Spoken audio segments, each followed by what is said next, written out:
That was the one thing I told God I could never handle. If I don't hold on right now, will I wake up on the other side? My life went completely dark. I don't have to fake it anymore. I don't know, but I'm here. This is not the way it's supposed to be. Welcome to With Us, How Broken Places Become Holy Ground. This is a podcast for the problems of life: depression, anxiety, trauma, loneliness, grief, loss. We will be exploring how entering into each other's broken places becomes holy ground. So thank you again for being with us. Welcome. My name is Pattie Krohn, and I am so excited that you're here. And I'm really happy to get to be with Paige Payne. Paige Payne's my friend, fellow minister. Paige and I both have had some training in counseling and care, but honestly, we are here today as just everyday followers of Jesus. And we're excited that you're here. Whether you're experiencing brokenness in your own life or you're walking with someone who is, we're happy you're with us because we believe that broken places is where God meets us. We believe that our sufferings are massively important to God, and that when we are with God and with others, there's a place for honesty and transformation. So we're just really, really happy that you joined us. So this podcast will be covering a ton of different topics, from anxiety to depression and just the different ways that brokenness has come into the world. But specifically today, we wanted to start off with just talking about suffering and the reality that if we open our eyes to the world around us, we can see suffering from the reality of this broken world we live in. It's touched everything, but it's not just something that's out there.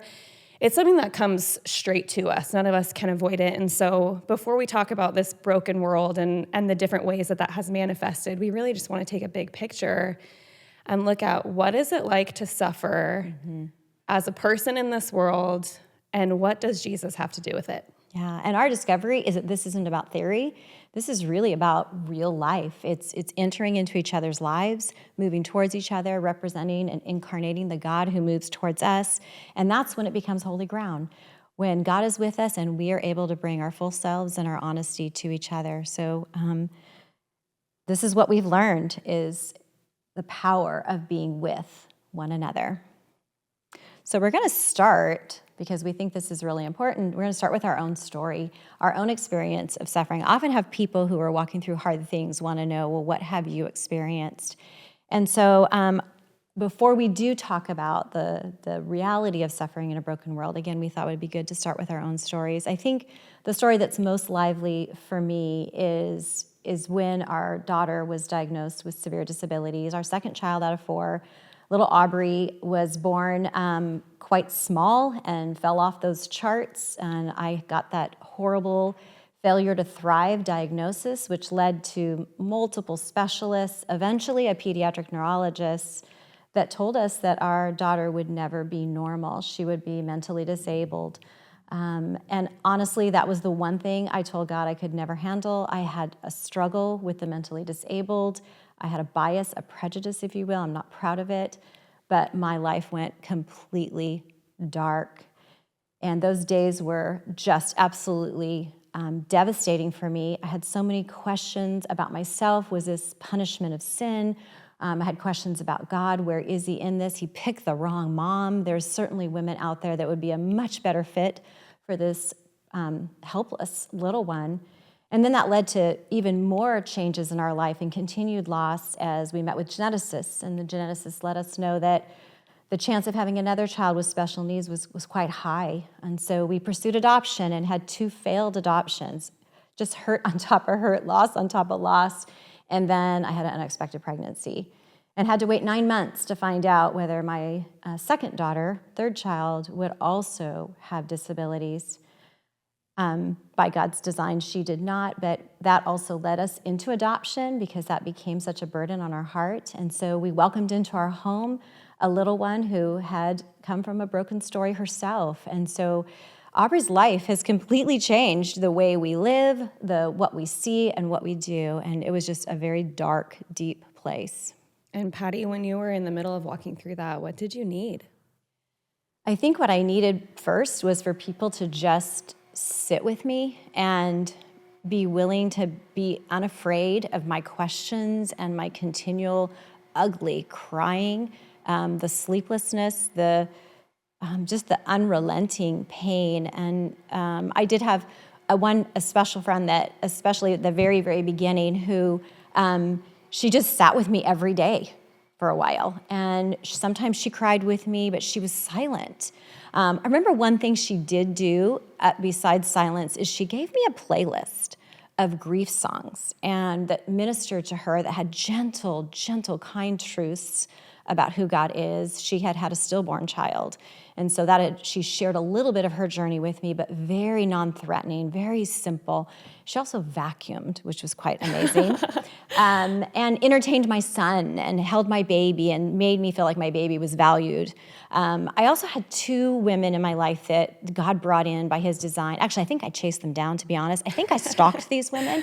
There were 2 women in my church who had adopted kids with special needs and had children with special needs as well. And so I wanted to know their secret. Like, they had joy in these children, and I was desperate for something. And what they did that was so profound is they didn't shame me. They recognized that this isn't the way it's supposed to be. While they had absolute joy in their own children, and they were functional, it was so great to see somebody actually functional with a special needs child.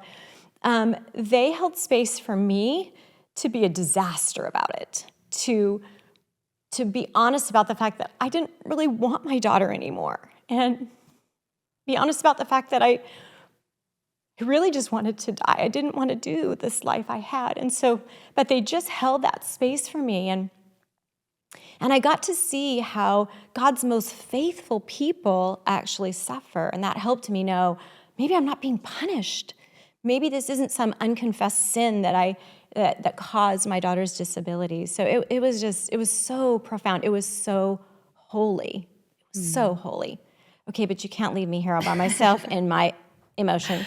Tell me about you, Paige. Tell me. No, I don't want to, Patty. You absolutely have to. I know. It's like, it's one thing to show up for other people in suffering and think you have something to offer, but to be the person who's walking through it and realize like you're going to need these people around you. As Patty invited me to come and do this podcast with her, and she's like, we got to share some of our own story. I'm like, oh, I feel so still like allergic to this concept of suffering. Like, it's uncomfortable. I want to experience all the good parts of life and like hide from the hard parts. And I've learned that that's such like a false approach to getting to experience the wholeness of what God has for us.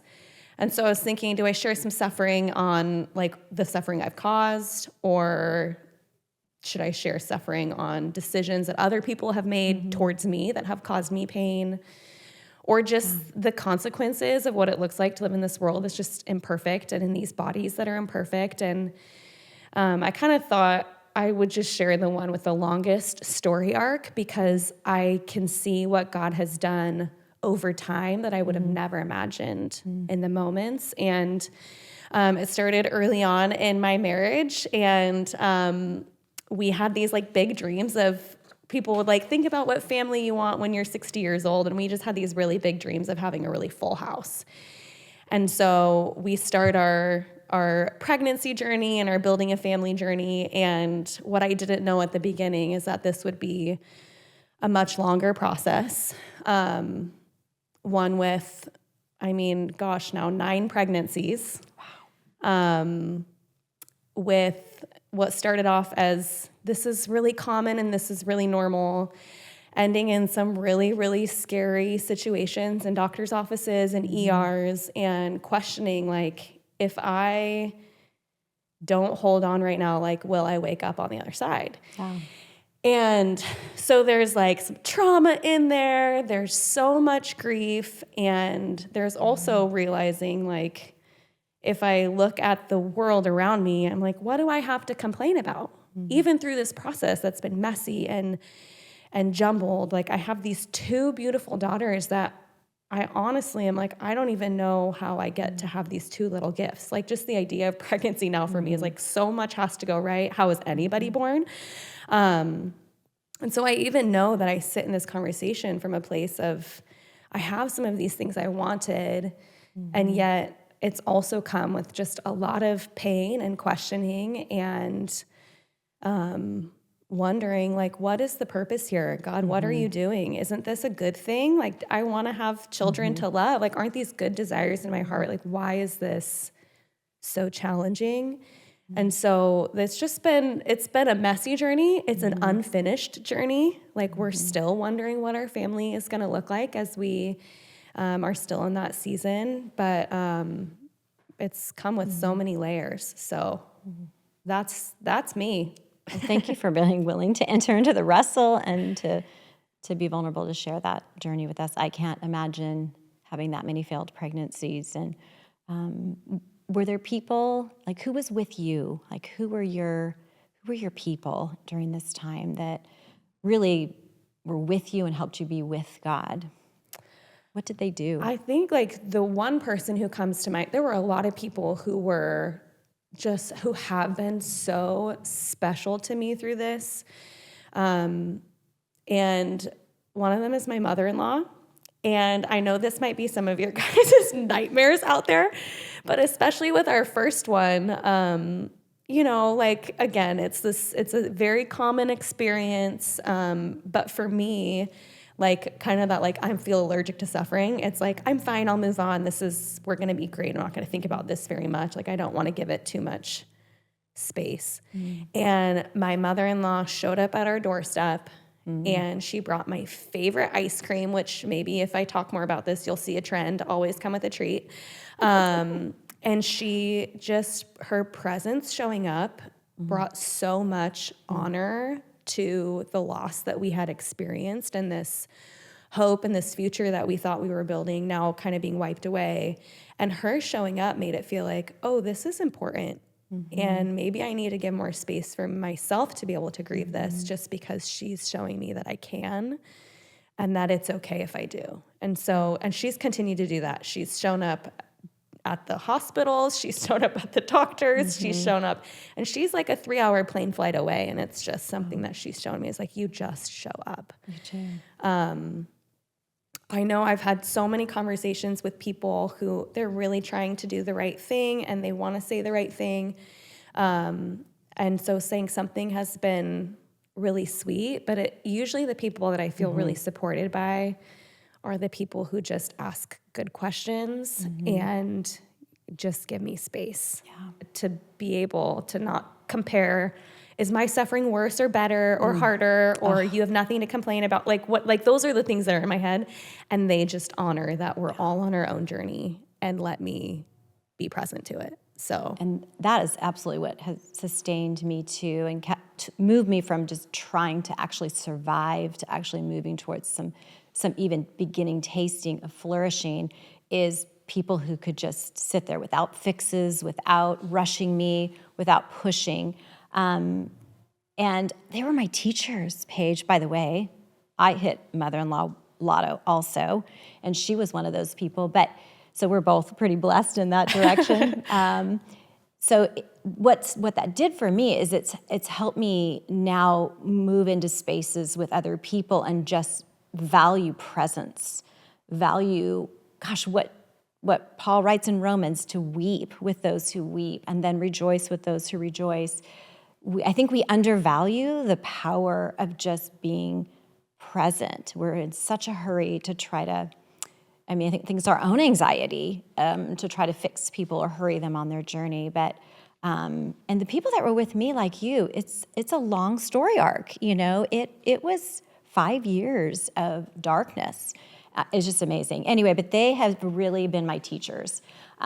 Yes, I have some training. I have training in counseling. I've been a professional counselor, but honestly, those people who stayed with me in all those years and still love my daughter at 33 years old, they're my teachers. And so now I feel like I can move into spaces where people are suffering. Not only that, but I'm expectant that it's going to be holy.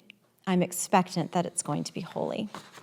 So, Pattie, you had mentioned not being afraid to enter in to other people's pain or how these women were really doing that for you. And I got to be honest, there are parts that are really scary about entering in to other people's pain. Yeah. And I think we've both experienced that. Like we both have had, like I remember, like there's just things that people have said to me that I'm like, that's the least helpful thing you could say or ask me right now. Like this just, ouch. And part of it is like, obviously grace. Like people are just out here, they're doing their best. And I also know I've been the person who has said the worst thing. And I'm like, I wish I could take it back. Why did I just say that? Oh no. And so Pattie, as we kind of talked today about what it does look like to enter in to these spaces that we both have been so blessed by these different people, can you think of any stories or just examples of really what that's looked like for you? I think what comes to mind, especially because it's a friend, so it's not necessarily in a professional setting, was when Jenny reached out to me and I got to know her better and learned a little more of her story.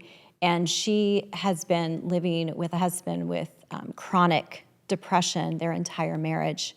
And we're talking, she's had to hospitalize him multiple times to save his life. And as she began to share a little bit more of her journey, just being quiet and letting her talk and being able to be with her and to let her ask the questions. And what I could see so much familiarity in her eyes. I could see that, oh my goodness, I'm in a lifetime sentence, and she could express her guilt and her shame and her fears and her questions. Will God ever heal this man? And I was freed because of the people who had been with me to try to figure out a fix for her or a rescue or an answer for her, because what she needed was for me to just be present with her. It sounds like even as you were sitting there with her, you were able to kind of relate some of your own stories. You're sitting, you're listening, and you're like, I kind of know, I don't know exactly what this feels like in this situation, but I'm really relating to what you're saying. So did you share that with her? What did that look like for you? You know, I didn't share anything until she started asking me to share. One thing I have learned is that you can sit in silence a little bit too long, and we'll talk about that maybe a little bit later. Suffering does want some sort of word, but I think for me, it's better to err on the silence until the questions stop being rhetorical and the questions start to become really, what is she asking? And so she had asked me, have you wrestled with God in this way? Or I can't remember if she actually asked me specifically, or I sensed that in what she was feeling, that she was the only one who's wrestled with these questions. The shame of somebody you love being so out of reach for you. And so that was when I told her, I've had those same wrestlings of not wanting to live the life I have, and having doubts that God chose the wrong person, and just the honesty and of the absolute wrestle, and wondering, will my life ever, will this be forever? And so I was able to enter in that way of just identifying with the shame, the guilt, the fear, the questions, and the fatigue, the exhaustion. But it was very little bits and just enough. My purpose was, I'm praying the whole time, right, is I don't want her to believe the lie that suffering is just her. Because I think that's when we start to think that we're being punished by God when we're the only one that is suffering. Now, every suffering is different, and even the exact same types of suffering we respond to differently. But the experience, the fear, the heartbreak, the physical pain of suffering is not unique. Our individual experiences are. So it was important, I think, at some point in our journey together as friends, that she know I could identify with her, kind of like those women did for me in those early days with their special needs children. They could identify. That recognition that I'm not alone in the darkness, or I'm not the only one who's been here, is so important. And I even think like getting to sit with someone who has been there. And in a lot of ways, there's this hope of like, I won't be in this pit forever, but it's okay to be here for now. Yeah, it's absolutely so critical to just be present. And I think the other way to enter in, I talked about questions. She asked questions. I remember at one point she said, "Will you pray for Gary. And this is something wiser people have taught me. Rather than jumping right into how I think he should be prayed for, I asked her, how do you want me to pray for Gary? And we prayed for him. And then the follow-up for her was, how can I pray for you? What do you need from the Lord? And how can we enter into that? How can I pray for you? And oftentimes people will say, I don't even know. I have no words for my pain. I have no words for what I need. And then I remember some of my best teachers too, who would take me to the Psalms. The Psalms are raw.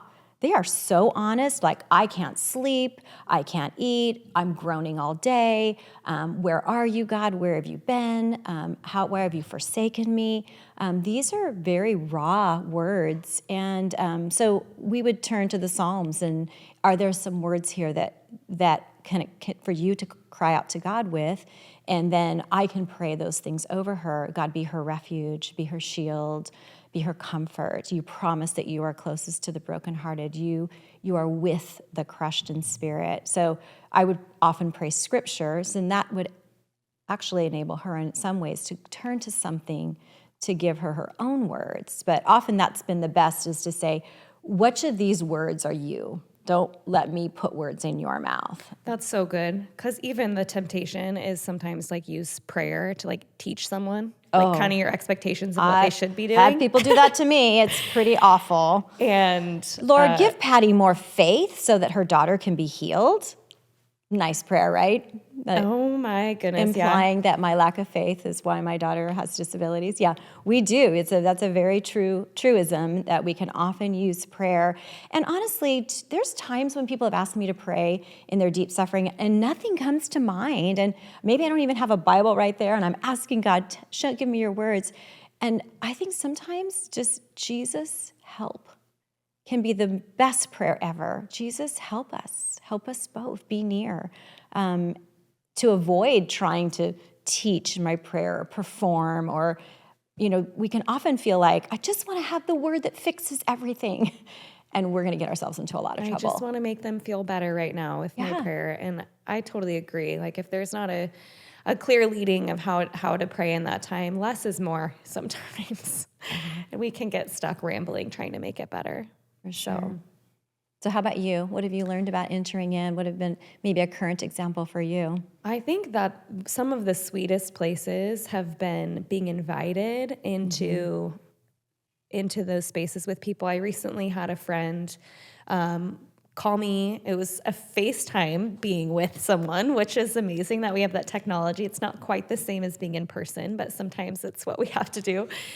And I could just tell immediately, like, tears down her face, something big has happened. And it's like, okay, my world is pausing right now because she's that important. And I'm going in this room, I'm closing the door. And she started sharing about a story of relational betrayal with a friend. And she called and was like, I just need to talk to someone who gets it. And she and I had a long-term relationship. And so I knew her well, and I knew what this looked like. And as she's processing and crying, and moments of anger and anguish and sadness, and how could this be happening, and what do I do? And me not honestly being able to offer much, but just listening to her and being with her. I could tell the questions of her being like, am I crazy? Am I seeing this the right way? And just being able to be as someone like, no, I see how you're feeling this way. I see that you're feeling this way. And there's nothing you can do to make that better. No. But to be with someone so they know they're not alone. It's this whole thing of with us. And so how did she respond? What did she say? What was her response to your time together? She just cried. Wow. And honestly, she said a lot of things. Like, I know this woman. She loves God. She loves people. She is not going to wander off the path of following Jesus. But the things coming out of her mouth, I could tell, were rage and hurt and bitterness. And for me to sit there as someone, I think in my younger days would have been like, you can't say that. You followed Jesus. You're not allowed to feel these things. We need to get it together. But to be able to sit there and know, she's in a raw, messy state right now. And I trust, God is going to shepherd her heart somewhere different. But for now, like, that is not my place. Like, my place is to let her be angry. Because God can handle it all. Can I be someone who shows her that God can handle whatever you're thinking, whatever you're feeling? You don't need to stuff it.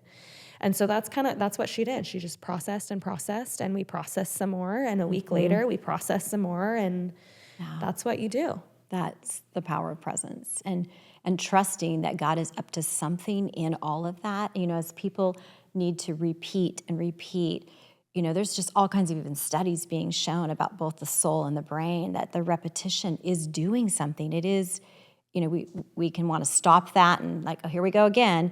But there is something so powerful in giving people space to even say the same things over and over again.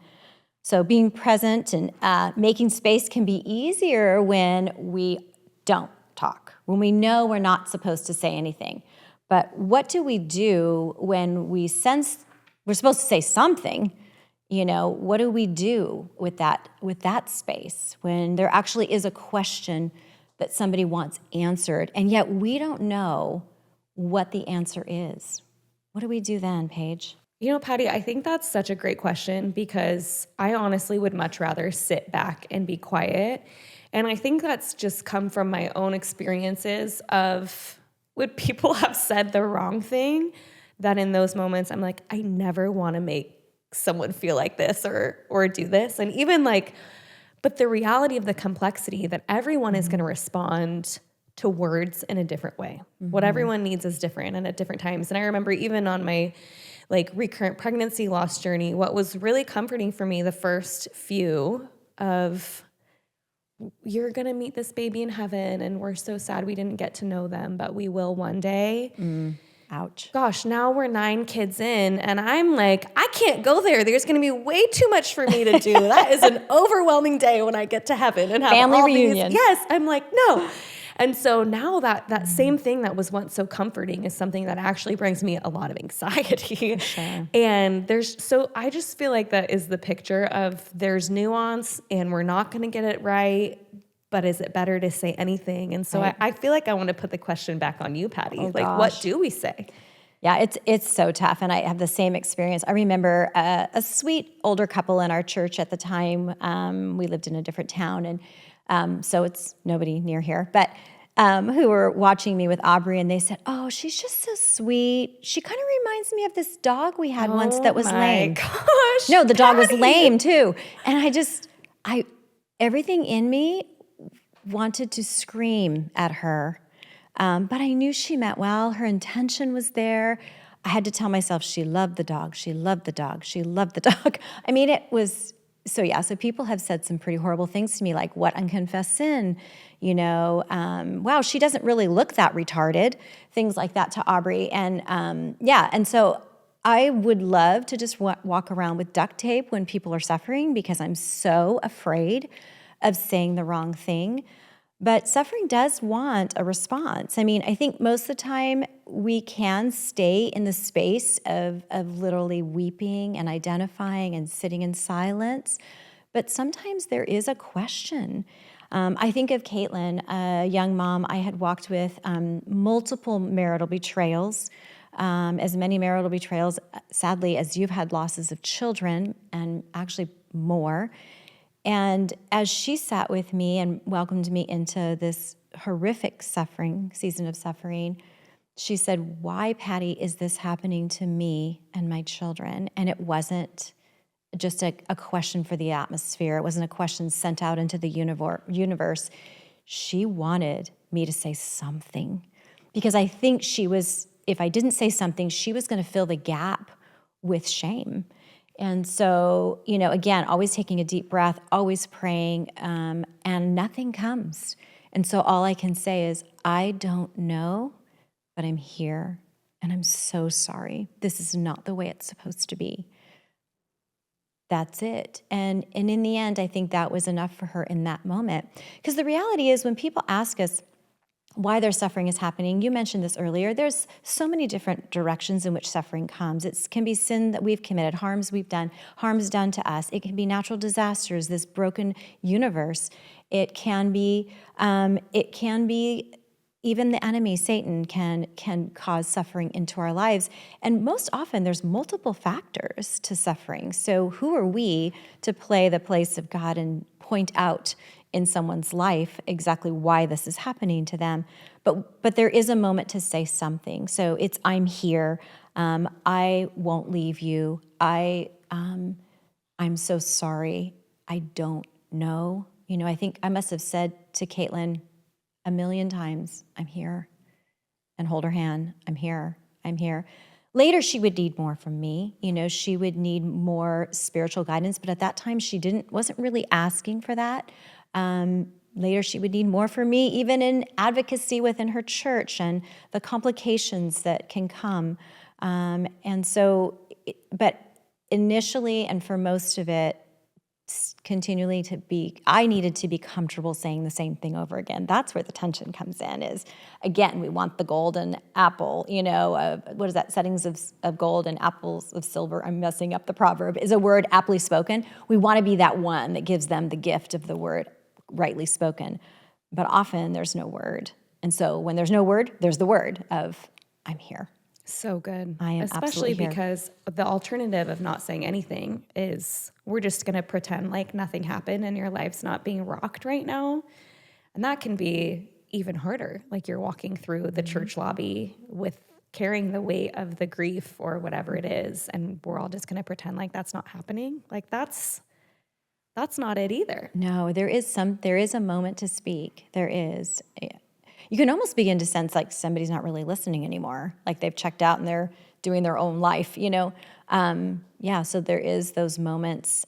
It's hard, and sometimes you feel repetitive. I don't know why this is happening to you, but I'm here. I don't know why this is happening to you, but I'm here. And you feel like it's not doing anything, but again, you're with them in a broken place, and it is holy. It is still very holy. And it's so powerful to be someone who stays through the long haul, not just that initial week or right in the emergency, but what does it look like to continue to be someone who's there so that when it is time to speak, you've walked the journey to be in that place. And sometimes, we need to be honest about this. It's very costly to stay. I think about the people, men and women, that were in Jeff and my life throughout Aubrey's journey, and it was costly. We were not ourselves, and life was hard, and this journey has not ended. And to stay with Caitlin and to stay with Jenny, it can be costly because people have a pace that they want us to honor, that God is asking us to honor. Everybody heals at a different rate. Everybody experiences the inbreaking of God's presence in a different way. And that's what Caitlin needed from me. She didn't need me to tell her, oh, you shouldn't be putting up with this. You better separate. You better protect your finances. There's a lot of advice, and I could have given her that some people would have said she needed in the moment, but she didn't need advice. In fact, advice has become a bad word for me when it comes to suffering. I think there's a place for counsel the soul, but advice giving can be really harmful. And I remember when we got so far into the journey where it was becoming really clear there were multiple other factors going on in this marriage of abuse, that she needed to get out for safety.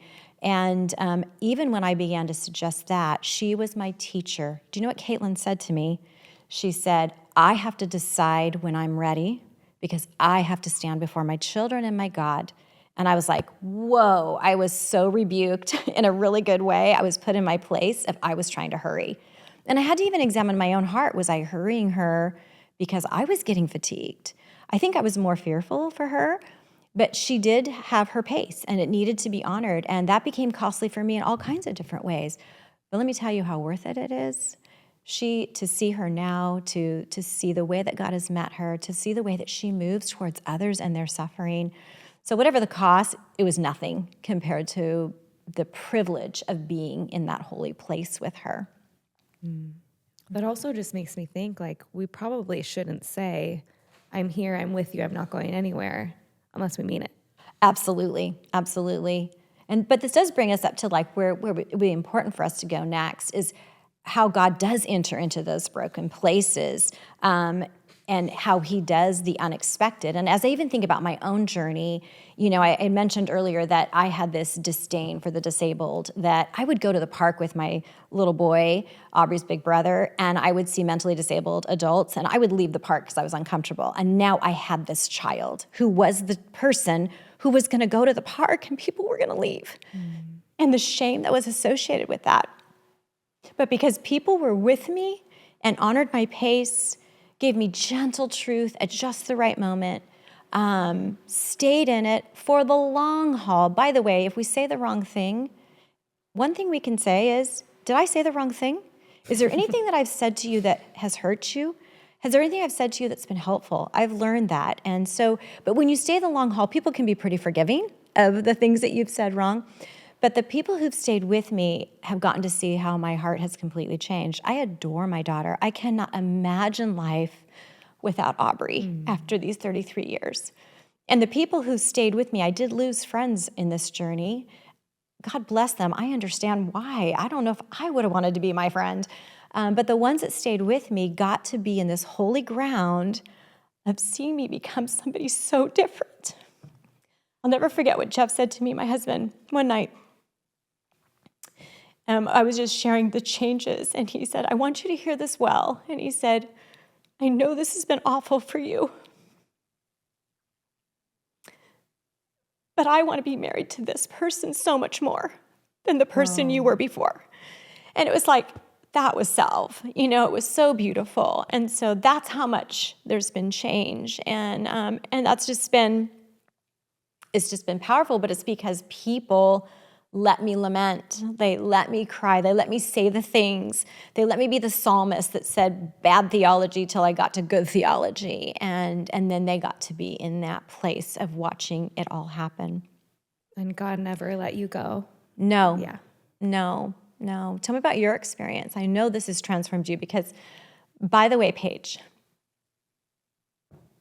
you have helped me move towards people close to me who have experienced horrendous pregnancy losses. And I've been able to go to you and say, what did your mom-in-law do? What did your mom do? Because I could be your mom. What they do well? What did other people do that wasn't good? And you've been my teacher. So tell me how. So I'm benefiting from how you've changed, but share a little bit more about that. Thanks. I got to shout out my mom too. My mom was great too, but oh yeah, I'll testify. She's told me about you, Mom. She has already told me. Yes. And you've been so good to me too through it. But what was the question again? You got me all emotional.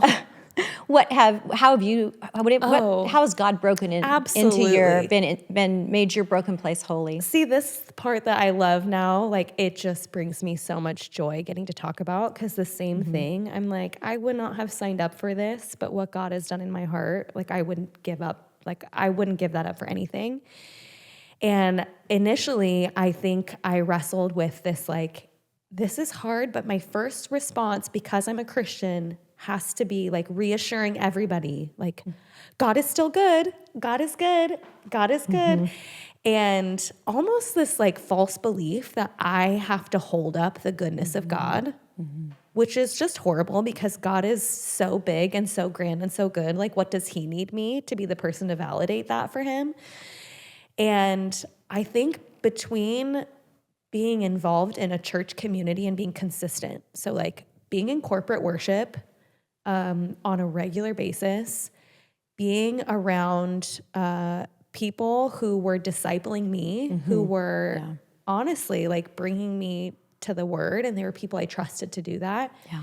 And then what was crazy was I'm walking through my own suffering, but I'm discipling a few younger women too, who are looking at me and asking me the same questions. And where I saw God walk me through that in this community experience was, I really do find that God is good in all things, but I don't have to fake it anymore. Like, and it doesn't have to be like I'm the one who's holding this up, but really coming to this resounding truth that when God meets me in the most messy places, like those are the times I can think, like specifically in a doctor's hospital room, in a really horrible drive home after a a prenatal visit that I thought was routine. Like, these are the times that I'm like, God's presence was, like a weird word, like so thick. Like it just was, God was so with me that I'm like, I don't think God is afraid of mess. I think, what would I do without him? Yeah. And that's what I think so often is, as I have this relationship with a God who is so present, who's so familiar with pain, how would I walk through this stuff without him? Yeah. And so, but so much of that has come just from being in the community of God's people while I've been a little messy and unhinged. And I'm so glad you brought up corporate worship and scripture. I remember searching the scriptures to find God doesn't give you more than you can handle. So I could say, aha, God, you said this. But instead, I found God's love, his presence, his power, his kindness, that he was holding me, that by opening the scriptures, searching for my answer, I found that God was with me. And I can remember the early days of going into worship, and every time we would sing a song, I couldn't sing. All I could do was weep. And it made me want to isolate. It made me want to just go home and be alone and sit in my stuff. But I dragged myself there and not recognizing that every time I wept through a worship song, God was doing something. That people's presence around me, even the people that didn't know me or know what I was walking around, singing praises to him, it was holy. It was incredibly holy. Something was happening. He was cracking me open, and he was laying me bare so that he could come and really bring that balm of Gilead to my soul. So I want us to point to Jesus, because all of this is, none of this is possible, right, without Jesus. And so what is a good theological, way that we see Christ in all of that? What was that like for you? Where did Jesus enter in? I think even kind of going back to the scriptures, there's been something really, really beautiful about finding where Jesus is showing up for people in scriptures that I'm like, yes, he is still alive. Yes. He's still with us today. And that passage, it's in John 11, and Jesus shows up to, he had gotten word that his dear friend Lazarus was dead, and he shows up to Lazarus's two sisters who are just so distraught and in grief. And Jesus is going to go. And if you know the end of the story, he raises Lazarus from the dead. Awesome. Jesus knew what was going to happen. He knew it was going to be fixed, all these things. But the shortest verse in the Bible, Jesus wept. My favorite verse. And absolutely, there was something so powerful for me to really just kind of sit in this picture of Jesus being able to be present in someone's pain. And I think that's this placeholder. I really do have this hope that one day we will be with Jesus face to face. I love it. Scripture tells us that we grieve, but we get to grieve differently from the world. We know that one day Jesus is going to make all things right. We know that we'll be with him forever, that in sorrow now, we get to experience Jesus in a way that we never will in heaven, because there will no longer be sorrow. No more tears, no more, yeah. And so it's just this idea that in this middle between, God knows it's all going to be better. Yeah. And yet in the meantime, Jesus wept. And I think that just gave a lot of space for me to ask God, what can I find of you in sorrow and sadness that I actually won't be able to get to experience of you in heaven, but I can right now? I love that you talk about the encounters of Jesus with the suffering. And he entered every kind of suffering, didn't he? He entered into the suffering of when people were sinning and it was their own fault, quote unquote. He entered the suffering when they'd been victimized. He entered the suffering that was part of a natural world. He entered the suffering of those who were being demonized. But I think for me too, the piece that blows me away is that Jesus chose suffering. He doesn't just sit with me in the suffering as someone who can heal me. He sits with me in the suffering as someone who has experienced suffering I can never imagine, experienced the suffering I actually deserve, my sins deserve, so that I could live eternally with no more tears. It's unimaginable to me that God living in perfect peace in a world that isn't, eternity, not broken, that he would send his own son, that Jesus would come and take on the form of a frail, breakable person, that he would choose to enter brokenness to be with us, to do those miracles, but then also choose to experience the worst of suffering so that we could be with him. The whole purpose of Jesus coming was that that God wanted to be with us, and God wanted to make a way that we could be with God for all eternity. And so we see the ultimate suffering on the cross. It wasn't just the most horrendous way to die, but also that he carries the sin of all who would trust in him and become sin for us. That is suffering that you and I will never taste, that we actually deserve, because Jesus took it for us. And so I picture him at the right hand of the Father, praying for me, praying for the people I love who are suffering, with the dirt of Cana under his fingernails. Like, he knows our every weakness. He has been tested and tried in every way, and he intercedes continually. And honestly, that helps me move into other people's broken spaces, because I'm never alone. I am always with Jesus, who weeps more deeply than I will, weeps more deeply than they will over their own suffering. I remember hearing a quote by Martin Luther King Jr. when a young man who was part of his civil rights movement had been crushed during one of the riots or the protests, and he was comforting the father. And he said, Jesus was there even before it happened. He was the first on the scene. And I was like, that's my experience. Whether we know it or not, God can feel distant. I believe Jesus is closest, and he's already there. We don't go anywhere he hasn't already been. And so when I enter into somebody else's suffering, Jesus is already there. He set the table for us. All I'm doing is showing hospitality. I'm bringing the healer and the wounded together, and that brings like so much comfort and actually expectation in moving into that space of suffering. And I think that empowers this idea of with us. Absolutely. So much more, that when I'm offering my presence to someone, like, cool. But really, I come bearing this gift that as Christ is with me, he's also with you here. And we get to kind of be this mediator of bringing the presence of this God. We get to be demonstrating this picture that, yes, Jesus, he is with you before I ever showed up. But I'm just a picture of someone who's going to come and sit and be who he has been too. Doesn't it blow you away that God doesn't just stand distant and just explain? Okay, the reason you're suffering, let me tell you about Adam and Eve and how they broke the world, and it's all because of that. He doesn't stay distant. He draws in. He comes near. He takes on form of a man and is with us. And by his Spirit, he's more with us than he was even with his followers in his day, because we literally carry the Holy Spirit when we enter into those places. That's what makes them incredibly holy, doesn't it? And for those who are followers of Jesus, we have this promise of the Spirit in us. And in Romans 8, it says that he is constantly interceding on our behalf. And that can even relieve some of my pressure in prayer. Like, Absolutely. I have to say the right thing. It's like, honestly, whatever I say is one thing, but like, I know that God's Spirit, who cares for this person way more than I ever could, Right. is interceding constantly on their behalf. This has been so good to be with you. I know I get to be with you a lot in ministry. It's my favorite part of my job, Patty.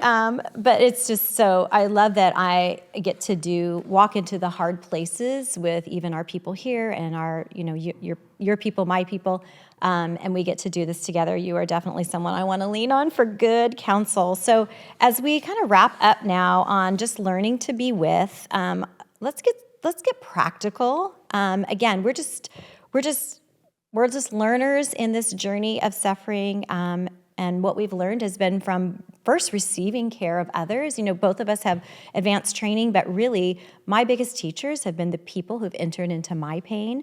We're just two women receiving and offering care. So I would say the first thing is show up. If you want to enter into people's spaces, do it. Just show up. Be there physically. You may feel like maybe they don't want me there. They can always say, this isn't a good time, but you still communicated, you're there. Show up, keep showing up. Remember anniversaries, even as suffering continues. Remember important dates. Just continually reach out and show up. Mark those anniversaries. What would you add? I think kind of going with the show up, I think something we say to each other a lot is like, hey, let me know if you need anything. But you guys, we live in a Western country. We're not going to tell people when we need something, okay? And so... And I could always use a cookie or two. What would it look like just to show up with something? Or, hey, I'm going to clean your house today. Or let me take the kids for a few hours so you have some time. And people can always say no, thank you. But to give something practical, hey, I'd love to bring dinner over this week. What's a good night? Like, just do something. And then the other piece would be, as we're kind of sitting with someone and what are some good questions to be asking, I love the question, how is today for you? Yes. What is it like today? Great question. And I think this allows people the opportunity to not have to give the overall answer, but like being just kind of where they are in that exact moment. Yes, suffering is never the same for any two people. So what is it? What do you need today? What is today like for you? We let the sufferer be our teachers. So as we close, again, we're not here as experts. We're just two women. We're two women who've received amazing care and want to step into the sufferings of others because we know Jesus is already there and it is going to be holy. Absolutely. And in all of the ways that we like get it wrong or do this imperfectly, and the ways that you have and will too, it's worth just continuing to try and to get better and to learn and to apologize. And it's such a learning process. And I think just remembering that your presence matters so much. Don't undervalue just being present. It's massive. It's massively important. Well, here we are. First episode. There's our story. If this episode ministered to you, please share it with someone else. And we're looking forward to seeing you next time. In future episodes, we'll be bringing in some guests as we continue to talk about the more specific problems of life. Again, things like anxiety, depression, trauma. We hope you'll join us.